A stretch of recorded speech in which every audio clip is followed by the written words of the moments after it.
আসসালামু আলাইকুম। নতুন আরেকটি ভিডিওতে সবাইকে ওয়েলকাম করছি। আমি চাচ্ছি রেগুলার ভিডিও মেক করার জন্য, দেখি কত দূর কী করতে পারি।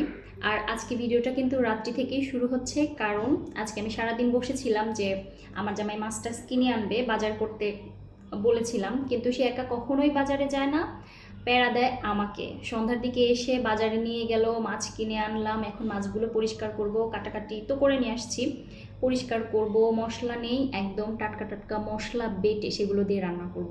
আর আপনাদের সঙ্গে অবশ্যই তো শেয়ার করব। যারা আমার ভিডিওগুলো পছন্দ করছেন তাদের জন্য অ্যাকচুয়ালি ভিডিওগুলো মেক করছি। আই হোপ আপনাদের ভালো লাগবে। চলেন রান্না টান্না শুরু করে দিই।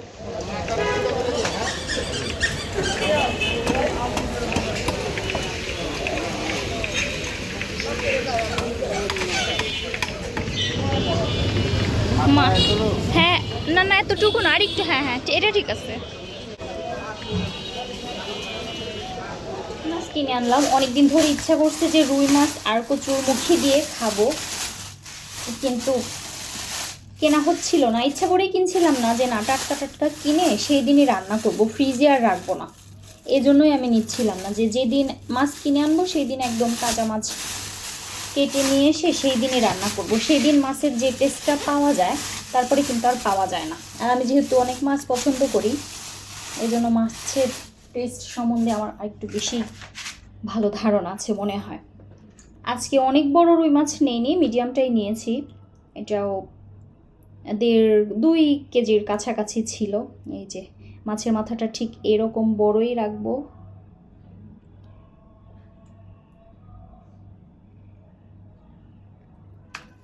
রান্নাবান্না করে ফেলি। এইগুলো আজকে আর সব ধুবো না, আমি প্যাক প্যাক করে রাখবো খাবার জন্য। আর এই যে আমরা কিন্তু ওই যে এইগুলো একটু বেশি করে নেই, কারণ আমরা দুজনে এটা খেতে খুবই পছন্দ করি। আমার থেকে আমার জামাই খাইতে আরও বেশি পছন্দ করে। মাছের মাথাটা একদম আজকে জামাইকে দিব। এখন বাটতে হবে। এই ছিল আজকের মাছ। আর ভাতটাই দিক দিয়ে হচ্ছে, সে বলছে যে তাকে মাছ ভেজে দেওয়ার জন্য, এখন তাকে আগে মাছ ভেজে দেই। আমি রান্নার জন্য এই যে এই মাছ কটা নিয়ে নিছি, আর এগুলো সবই রান্না করে ফেলবো, যেহেতু আমরা দুজনেই পছন্দ করি। অনেকের কাছে এটা উইয়ার্ড লাগতে পারে, কিন্তু কিছু করার নেই। দোকান থেকে আমাদের সবসময় এরকম বেশি করেই দেয় এই ফটকা খেতে, যেহেতু আমরা দুইজনই খুবই পছন্দ করি। আর এগুলো রাখলে গন্ধ হয়ে যায়। আর এই যে মাছ আমি অল্প কয়েক পিস রেখে দিলাম, আর এগুলো রান্না করব, কারণ ওদের ক্ষুধা লেগে গেছে, 2 বাপ ছেলের। বলছে যে ভেজে দেওয়ার জন্য। মাছগুলো এখন সুন্দর করে ধুইতে হবে। আজকে আমার কিচেনটার অবস্থা খারাপ, মানে কোনো মতো একটু গুছাই নিছিলাম, ঠিকঠাক মতো গুছাইতে পারি নাই, মুছতে পারিনি আর কি। আমি যে পরিষ্কার করি, সব কিছু মাঝামাঝি করি চারপাশটা, ওইটা করতে পারিনি। মাথাটাও ভালো মতো কেটে নিলাম। এই যে মাথার এদিক দিয়ে তো দাঁত টাত থাকে, আমি এগুলো সব ফেলে দিই, কারণ অনেকেই হয়তো মাছের এখানকার দাঁতটা ফেলে না, আমার ভালো লাগে না। কাটা মাছ তো সময় লাগবে না, আমার মশলাও পিষতে হবে। লবণ দিয়ে একটু ধুয়ে নিব। আর আমি যে এটাও খেতে পছন্দ করি, এগুলো আগে খেতে পারতাম না, এখন ভালো লাগে। আমার মাছ একদম পরিষ্কার করে ধুয়ে নিয়ে আসা শেষ, একদম লবণ টবণ দিয়ে খুব সুন্দর করে পরিষ্কার করে ধুয়ে ফেলছি। আর মাছটাই আমি আগে ভাজতে বসাই দিব, কারণ ওরা বলছে ওদের অনেক ক্ষুধা লাগছে, বাপ ছেলের অনেক ক্ষুধা লেগে গেছে। এই জন্য আমি মাছগুলো ভাজিতে একদম বসাই দিয়ে বাদ বাকি যেগুলো আগায় নেওয়ার সেগুলো করে ফেলবো আর কি। এদিকে তাহলে মাছটাও হতে থাকবে, আর ওইদিকে আমার অন্য কাজগুলো আগায় যাবে। একদম সব মশলাপাতি দিয়ে সুন্দর করে মাছটা ভেজে দেই, ওদেরও খেতে ভালো লাগবে, একটু ক্ষুধাটা কমবে, পরে তরকারি হলে ভালো করে খেয়ে নেবে।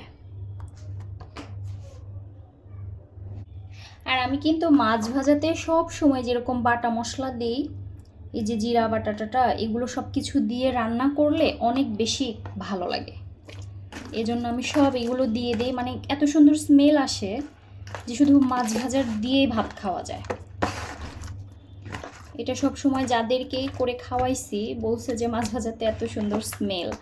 অনেকেই দেয়, কিন্তু বেশিরভাগই দেয় না, শুধু মরিচের গুঁড়া হলুদ টলুদ দিয়ে মাখিয়ে ভাজে। কিন্তু আমি সব ধরনের এই যে যতগুলো বাটা মশলা আছে, জিরা বাটা, একটু আদা বাটা, জিরা, রসুন, পেঁয়াজ সব কিছু মিলিয়ে দিলে এটা কিন্তু খুব ভালো লাগে খেতেও।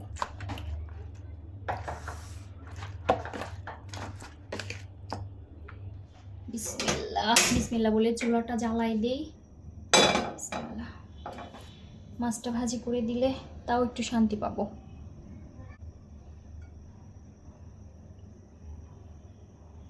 আমরা কিন্তু সরিষার তেল খাই, সরিষার তেলটা খাওয়াই ভালো।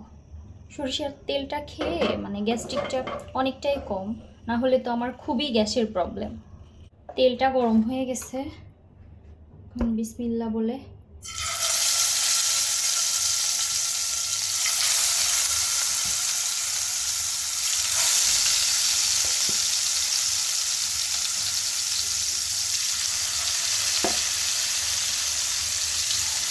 অনেক কয়েকটা পিসই রান্না করব। এখন যেহেতু আমরা 3 জন মাছ ভাজা খাবো, আমার বেবি খাবে, আমরা দুজনে খাবো, আর কালকে সারাদিন লাগবে, তো এই জন্য একটু বেশি পরিমাণেই রান্না করে নিচ্ছি।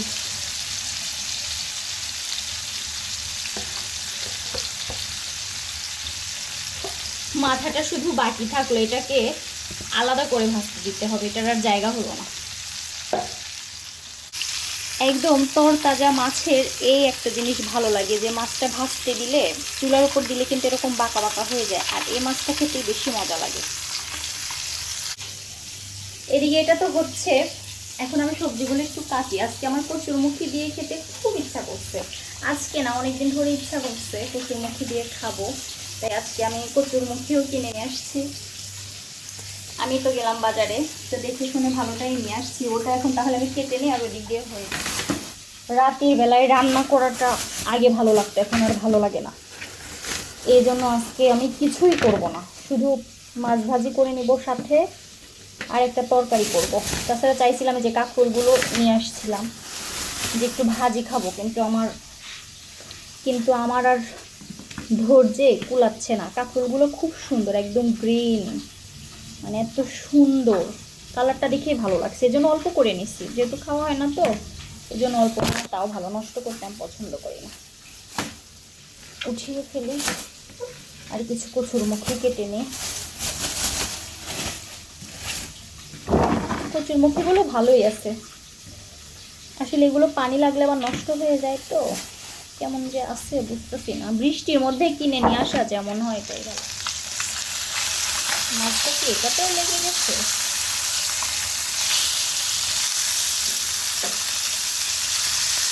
বাটা মশলা দিলে এরকমটাই হয়। আর আসলে মাছ টাছটা এখন অর্গানিক খাবার খায় না, এসব ফিড আজে বাজে জিনিস খায় না, এই পালা মাছ কেমন একটা নরম নরম টাইপের হয়। এটা খুবই কেয়ারফুল না উল্টালে আবার ভালোও হয় না, একদম কেমন নরম টাটকা। এই দোকানেরটাও খাওয়া যায় আর কি, টেস্ট আছে। এই জন্য আমরা তো বাসা চেঞ্জ করছি, দূরে চলে আসছি, তারপরেও ওই দোকান থেকেই নেই, খেয়ে অভ্যাস, গন্ধ লাগে না এই মাছটা। ঢাকা শহরের তো মাছ, ওইটা উল্টাই দিচ্ছি।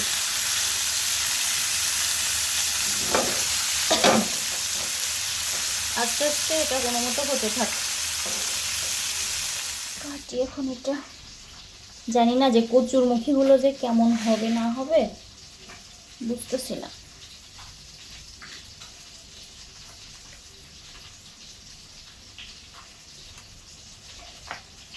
বৃষ্টির মধ্যে তো ভালো করে দেখে শুনে খুঁজে খুঁজে যে নিব, সে উপায়টা তো ছিল না, এই জন্য যেমনটা পাওয়া গেছে তেমনটাই সন্তুষ্ট। বৃষ্টি এদিকে, আমার বাচ্চাটা এই যে খুব একটা ভালো না, আমার বাচ্চাটা আবার বাইরে গিয়ে অসুস্থ হয়ে গেছে, খুব একটা ভালো না। কপালে আসলে যেটা থাকবে সেটাই তো পাবো। এরপর তো আমি যে সবগুলো এই যে এরকম সাইজ করে পাতলা পাতলা করে কেটে নেব একটু। মাছ ভাজা কমপ্লিট একগুলো, এখন শুধু মাথাটা বাকি আছে, সব উঠাই। আল্লাহ, এটা উঠানোই দুষ্কর। বিসমিল্লাহ,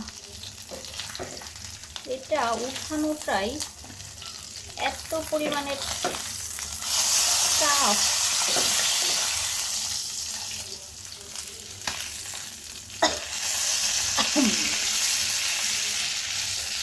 আরে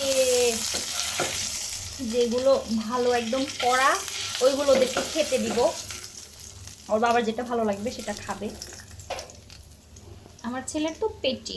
এই যে শেষ, সুন্দর মতো মাছ ভাজা এটা শেষ। এখন এই যে একজন খানদানি বাকি আছে, এটা দিয়ে দিই। বিসমিল্লাহ, তুই এখন হতে থাক।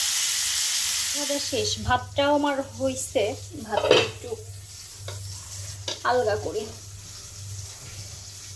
একদম সুন্দর ঝরঝরা। এমনিতে রাইস কুকার তো এখন রান্না করি, আগে রাইস কুকার ছাড়াও কিন্তু আমি খুব সুন্দর ভাত রান্না করতে পারি, মাশাল্লাহ অ্যান্ড আলহামদুলিল্লাহ। গরম গরম ভাতের সাথে ওদেরকে একটু খাবার দিয়ে দিই মাছ ভাজা দিয়ে।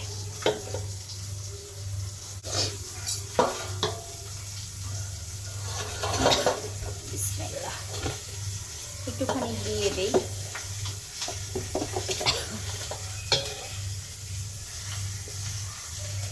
বাপ ছেলে মিলে বসে বসে খাক, কারণ আমার তো এখনো বেশ খানিকটা সময় লাগবে। একটা কাঁচামরিচও দিয়ে দিই। নিয়ে যাও খাবার। এক সবজি কাটতে কাটতে যে ভাই কতবার উঠলাম, বাচ্চা কাচ্চা থাকলে আসলে এরকমটাই হয়। এদিকের কি অবস্থা, এটাকে আমি একবার একটু ঘুরাই দিয়ে গেছি, এটাও প্রায় হওয়ার দিকে, নামাই ফেলবো। এত আর ধৈর্য কুলাচ্ছে না, ওইদিকে আমার বাচ্চাটাও কান্নাকাটি করে ফেলতেছে। এটা যা হইছে হইছে, থাক, উঠাই ফেলি।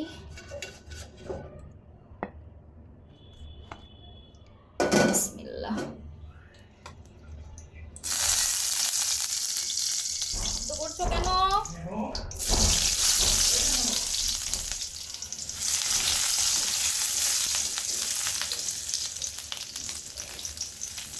নেবো পাপা। পেঁয়াজটা আমি সব সময় এরকম লাল লাল করে নিই, তাহলে তরকারির সেন্ট ভালো লাগে। আর যে এইখানটাতে সব ধরনের বাটা মশলা আমি নিয়ে নিছি, আর আজকে আমি বেটে রান্না করতেছি, আগের কোনো মশলা দিয়ে রান্না করছি না কিন্তু।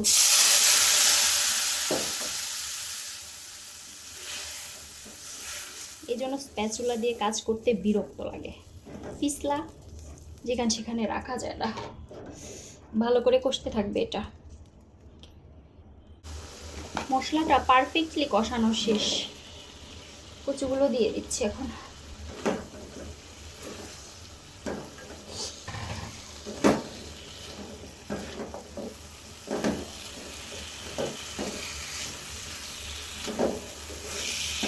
রাতের বেলায় রান্না কি যে ঝামেলা,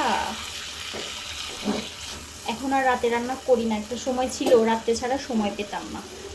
আচ্ছা, এই যে আমাদের সেই স্পেশাল ফটকাগুলো এখন দিয়ে দিচ্ছি। এটা অনেকের কাছে খারাপ লাগতে পারে, কিন্তু ওনার তো কিছু পছন্দের জিনিস থাকে, আবার সেই জিনিসটাই অনেকের কাছে খুব খারাপ লাগে, বাট কিছুই করার নেই। আমাদের ভালো লাগে, আমাদের দুজনেরই ভালো লাগে। আসলে এগুলো আমি আগে খেতাম না, আমি নিজেও খেতাম না, আস্তে আস্তে কেন যেন খাওয়া শিখে গেছি। এখন সব এরকম ফুটে যাবে, একটু ঢেকে দিচ্ছি।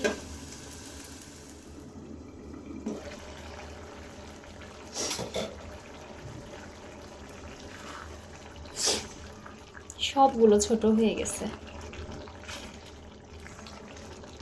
আমার কাছে এই কচু জাতীয় জিনিসটা অনেক ভালো লাগে। আমার কাছে কচু জাতীয় সব কিছুই অনেক বেশি মজা লাগে, কিন্তু আমার সাথে জন আবার খেতে পারে না। কচুটা হালকা সেদ্ধ হওয়ার জন্য আমি পানি দিয়ে দিচ্ছি, কারণ কচুটা তো আমার মনের মতো না, এই জন্য।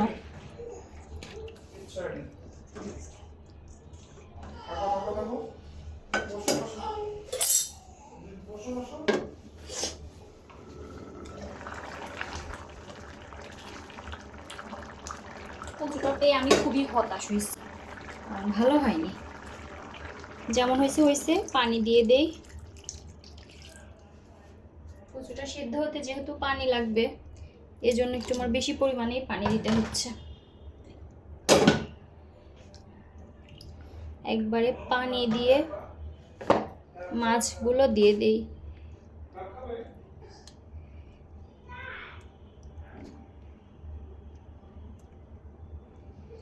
মাছ টাছগুলো সব নিজের জন্য এক পিস রেখে বাচ্চার জন্য রাখবো না, আমার বাচ্চা খাবে না। বাস এটা এখন কিছুক্ষণ ফুটলেই সুন্দর মতো হয়ে যাবে। মাছ খেতে আমি খুব পছন্দ করি। তরকারিটা কিন্তু খুবই সুন্দরভাবে হচ্ছে। আর কিছু ঝোল রাখবো আমি, আর কিছুক্ষণ পরে এটা অফ করে দিব। কচুর তরকারি তো পরে আবার তো ঝোল টেনে যায় অনেক।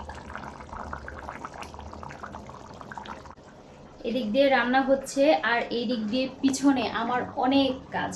পুরা রান্নাঘর ক্লিন করে তারপরে আর কি খেতে টেতে যাওয়া। আসলে মেয়েদের কাজই এরকম, রান্নাঘরটাই মেন। রান্নাঘর যদি পরিষ্কার না থাকে তাহলে কিন্তু ভালোও লাগে না। রান্নার পরেই কাজটা মনে হয় বেশি থাকে। রান্নার আগে গোছানোর কাজ, রান্নার পরেও গোছানোর কাজ। অনেক কষ্টের পরে, অনেক সাধনার পরে তরকারি রান্না শেষ, আলহামদুলিল্লাহ। তরকারিটা একটু আপনাদেরকে দেখি। তরকারির ফাইনাল লুক না দেখলে কি হয়? এই যে এটা হচ্ছে আমার তরকারির ফাইনাল লুক। মাশাল্লাহ ভালো হয়েছে, পারফেক্ট হয়েছে। এখন যেভাবে খেতে চেয়েছি সেভাবে হয়েছে কি না দেখি। তো রান্নাবান্না তো শেষ, এখন খাওয়া দাওয়া করব।